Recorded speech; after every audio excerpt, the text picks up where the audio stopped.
की राजनीति में आप लोगों ने दो नाम सुने होंगे, एक उद्धव ठाकरे, एक राज ठाकरे। और आपको बता दूं कि उद्धव ठाकरे के चाचा के बेटे हैं कौन? राज ठाकरे, जो बाला साहब ठाकरे थे ना, जो कद्दावर नेता थे और जिनके कहने पर आप देखते हैं कि प्रधानमंत्री तक हिल जाता था। उनके आप देखते हैं भतीजे हैं कौन? राज ठाकरे, और बेटे हैं उनके उद्धव ठाकरे। और शुरुआत की राजनीति में ऐसा माना जाता था कि उनके उत्तराधिकारी होंगे कौन? राज ठाकरे। लेकिन ऐसा नहीं हुआ, उद्धव ठाकरे उनके उत्तराधिकारी बन गए, राज ठाकरे उनसे अलग हो गए, उन्होंने अलग राजनीतिक पार्टी बना ली। उसके बाद वो कमजोर होते चले गए और अब उद्धव ठाकरे भी कमजोर हो रहे थे। अब दोनों भाई एक आ गए, यानी उद्धव ठाकरे राज ठाकरे 2 दशक बाद एक साथ आ गए। हिंदी मराठी भाषा को लेकर जो विवाद चल रहा है इसके कारण। अब क्या बोले इस पर बात करते हैं। महाराष्ट्र नवनिर्माण सेना एमएनएस के अध्यक्ष राज ठाकरे और शिवसेना यूवीटी के अध्यक्ष उद्धव ठाकरे ने मुंबई में एक साथ मंच साझा किया। हिंदी को अनिवार्य करने के फैसले का विरोध होने के बाद महाराष्ट्र सरकार ने उन्हें इसे रद्द कर दिया था। राज और उद्धव ठाकरे इसके खिलाफ मिलकर मार्च निकालने वाले थे, लेकिन फैसला रद्द होने के बाद मार्च की जगह विजय रैली निकाली गई। यह मुंबई के बर्ली इलाके में हुई। एमएनएस राज्य प्रमुख राज ठाकरे ने कहा, मैंने अपने एक इंटरव्यू में कहा था कि मेरा महाराष्ट्र किसी भी राजनीति लड़ाई से बड़ा है। आज 20 साल बाद मैं और उद्धव ठाकरे एक साथ आए। जो बाला साहब नहीं कर पाए वह सीएम देवेंद्र फडणवीस ने कर दिखाया।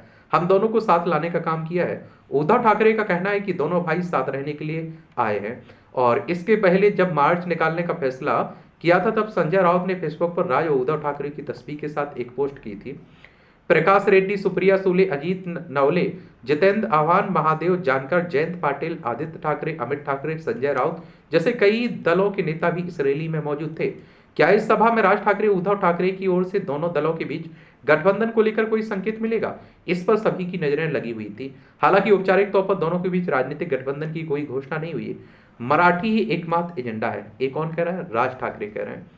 इस सभा में बोलते हुए राज ठाकरे ने उद्धव ठाकरे और सभी मराठी लोगों को संबोधित करते हुए कहा कि दरअसल आज एक मार्च निकाला जाना चाहिए था। मराठी लोग किस तरह से हर तरफ से एकजुट हो रहे हैं और इसकी तस्वीर बड़े पैमाने पर सामने आती है, लेकिन मार्च की जगह की चर्चा ही बंद करनी पड़ी।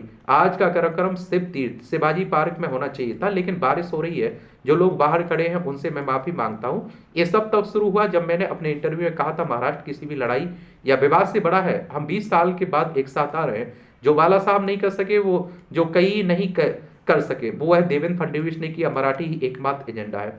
उन्होंने कहा, मुझे नहीं पता है कि अचानक हिंदी कहां से आ गई, हिंदी क्यों, इसके लिए हिंदी, किसके लिए हिंदी? आप इसे उन छोटे बच्चों पर थोप रहे हैं। आप शिक्षाविदों से पूछना नहीं चाहते हैं कि आपके पास ताकत है, आप इसे थोपेंगे। अगर आपके पास ताकत है तो वह विधान भवन में होगी, हमारे पास सड़कों पर ताकत है। और हिंदी को लेकर विरोध होता रहता है, दक्षिण के भारत भी विरोध करते रहते हैं। उद्धव ठाकरे ने सभा को संबोधित करते हुए कहा कि हम एक साथ रहने के लिए एक साथ आए हैं।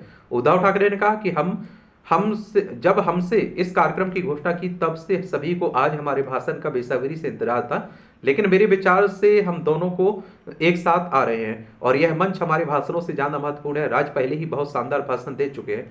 मुझे लगता है कि अब मुझे बोलने की कोई जरूरत नहीं है।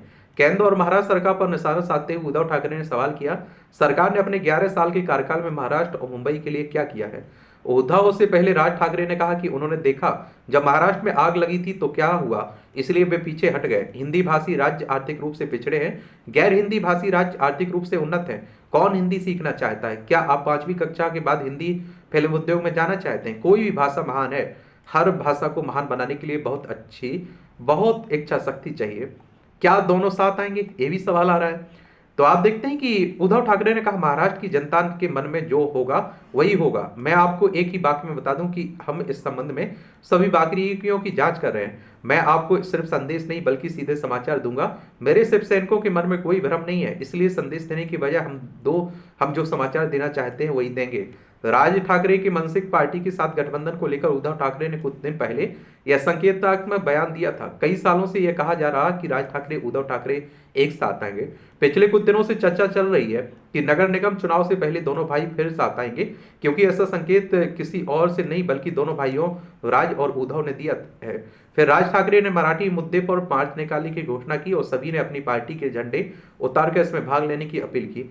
इसे उद्धव ठाकरे गुट ने सकारात्मक प्रतिक्रिया मिली। संजय राउत ने एक सोशल मीडिया पोस्ट में स्पष्ट किया कि मराठी मुद्दे पर दोनों भाई एक साथ आएंगे। लेकिन सरकार की ओर से हिंदी अनिवार्य करने वाले फैसले को रद्द करने के बाद मार्च भी रद्द कर दिया गया। क्योंकि सरकार को पीछे हटना पड़ा, इसलिए राज उद्धव ठाकरे ने मिलकर विजयी रैली निकालने का फैसला किया। क्या है विवाद, ये भी सवाल आता है। तो महाराष्ट्र सरकार ने बीते महीने पहली से पांचवी तक की मराठी और अंग्रेजी के साथ हिंदी भाषा लागू करने की 2 सरकारी आदेश जारी किए थे। हालांकि सरकार ने बाद में इन आदेशों को वापस ले लिया था। इन आदेशों के खिलाफ उद्धव ठाकरे, राज ठाकरे ने आंदोलन करने का ऐलान किया। इस फैसले को वापस लिए जाने के बाद दोनों ने इसका जश्न मनाने के लिए एक साथ मंच साझा करने की घोषणा की थी। महाराष्ट्र में बीते कुछ दिनों से सोशल मीडिया पर ऐसे वीडियो वायरल हो रहे हैं जिनमें कुछ लोगों ने जबरन मराठी बोलने के लिए कहा जा रहा है। कुछ मामलों में मारपीट भी हुई है। ऐसे में इन विवादों पर शुक्रवार को मुख्यमंत्री देवेंद्र फडणवीस ने प्रतिक्रिया दी थी। सीएम देवेंद्र फडणवीस ने पत्रकारों से कहा, मैं बहुत स्पष्ट शब्दों में बताना चाहता हूँ, महाराष्ट्र में मराठी भाषा का अभिमान रखना कोई गलत बात नहीं है, लेकिन भाषा की वजह से अगर कोई गुंडागर्दी करेगा तो इसे हम सहन नहीं करने वाले। कोई अगर भाषा के आधार पर मारपीट करेगा तो यह सहन नहीं किया जाएगा। उन्होंने कहा, जिस प्रकार की घटनाएं हुई हैं उस पर पुलिस ने कार्रवाई की भी है और आगे भी अगर कोई इस तरह भाषा को लेकर विवाद करेगा तो उस पर कार्रवाई होगी। देवेंद्र फडणवीस ने कहा कि भारत की किसी भी भाषा के इस प्रकार से अन्याय नहीं किया जा सकता। मुझे कभी कभी आश्चर्य होता है कि ये लोग अंग्रेजी को गले लगाते हैं, हिंदी के ऊपर विवाद करते हैं। और बेशक आपको बता दूं कि महाराष्ट्र में इन दोनों राज ठाकरे, उद्धव ठाकरे की ताकत है, इसमें कोई दोहराए नहीं होनी चाहिए। आप लोग क्या सोचते हैं, अपनी राय आप लोग बता सकते हैं। धन्यवाद।